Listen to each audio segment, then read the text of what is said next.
Hello and welcome to Gardening at 58 North. So in this video I'd like to tell you how to deadhead your Strelitzia plant.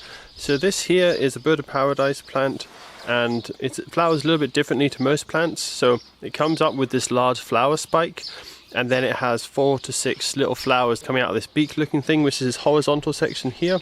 So this is called a spathe, and this is basically where the flowers come out from. So you deadhead it a little bit differently to most plants. So there's 2 types of deadheading. I'll show you both in this video. So the first one is just to remove the old dead flowers individually, because as I say, you have several flowers that come out of this flower spike. You want to remove them individually.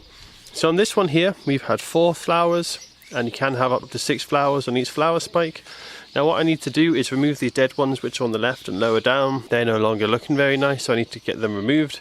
And I'll leave that one in the middle because that one's going to still flower for a little bit longer. So all I'm going to do this is I'm just going to carefully get the old dead flower and just ease it backwards. On this one it'll be from right to left.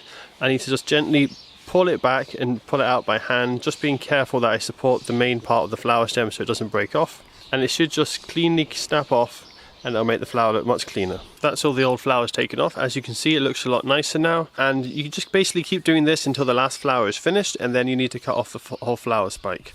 Now there's one thing you can do to tell if it's the last flower. What you can see is this bit on the bottom here, there's this kind of like long narrow section coming up. So looking at this section on the right here, this is the long thin section I was talking about. This here is an indication that it's finished flowering. So if another flower is going to pop up, what you would see is instead of that long kind of yellowy coloured section coming up, you would have a much wider bright orange section, which would be the new petals for the new flower. But in this case you can see it's just that thin section coming up, so that shows that the flowering has finished and we're not going to have any more flowers. If you remove all the dead flowers and you don't see that section coming up, wait a few days. If no more new flowers come up, then it's time for cutting that flower off. And the reason you want to take off the whole flower stalk is because if the flowers have been pollinated, the plant will then start putting energy into the seeds and fattening up the seeds. And if it does that, it's going to put a lot of energy into the seed production, and it's not going to put out as many new flowers in the future. So you want to remove the whole flower stalk once it's finished flowering from that individual flower stalk. So when it comes to Strelitzia flowers on this species, the flowers come up from inside the leaf. Right where the leaves join at the base, what you'll find is a new shoot will appear. This shoot is kind of wrapped up by the leaf, so what you want to do is follow the main flowering shoot down to where it comes out from that leaf, and then you want to cut it off as low as possible. Now you want to keep the original leaf if it's still healthy, because that will be photosynthesizing and producing energy for production of more flowers.